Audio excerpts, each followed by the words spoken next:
Hello guys, nandito po tayo ngayon sa isa kong shop. Ito po ang ating gagamitin ngayong mga tester na to at i-check natin ang isang value ng isang resistor. Kung alin kaya ang accurate na tester dito.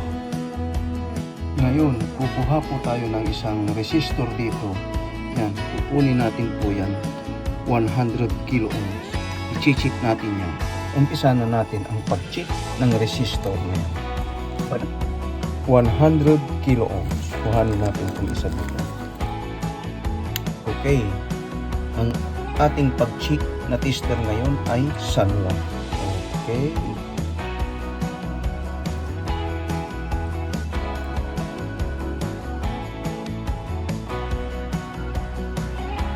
Okay, may reading po tayo ngayon na 99.1. Okay rin yan guys dahil may more or less na positive, negative na tolerance. Okay rin yan guys. Ang susunod nating pag-check ngayon ay Kaiwix. Tingnan natin. Ito ay isang kilometer. Lagay natin sa ohms.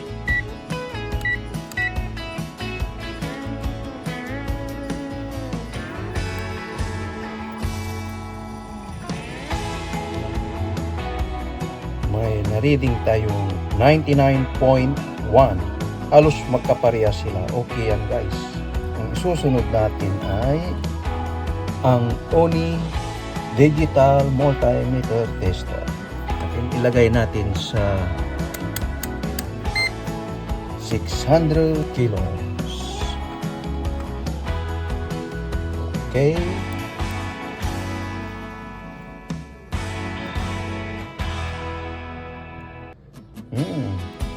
Parehas lang sila. Halos parehas. Okay. Ang isunod natin ngayon ay ang analog multimeter tester. Tingnan natin itong analog. Set natin sa times 10K.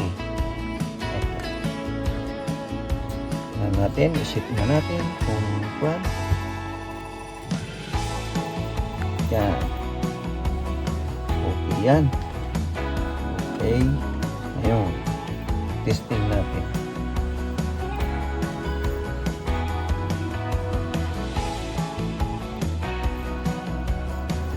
Yan. Nagpunta po siya sa 10. Kaya pare-parehas lang sila. Kaya 10 times 10 equals 100. 101. Ganun. Yan. Sobra ng kwan. Pare-parehas lang sila. Okay guys, ang ki-analog.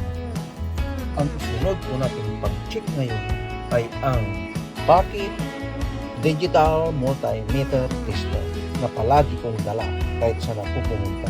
Nasa bulsa ko lang. Okay.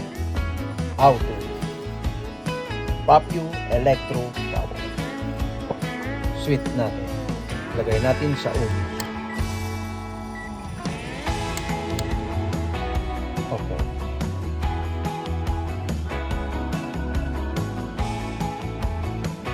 Yan, 99.3. Halos magkakapareha sila. Okay ito guys. Ang isunod natin na pag-check ngayon ay ang Super Power Energy BSU TC3. I-switch natin guys. Yan. Mayroon po siyang tester, oscilloscope, generator, at tools. Mayroon po siya lahat. Buksan mo yung tools, maraming laman yan sa loob. Ngayon, i-check natin yung ating chinicheck kanina na resistor. Okay, punta tayo ngayon sa M-tester. Okay.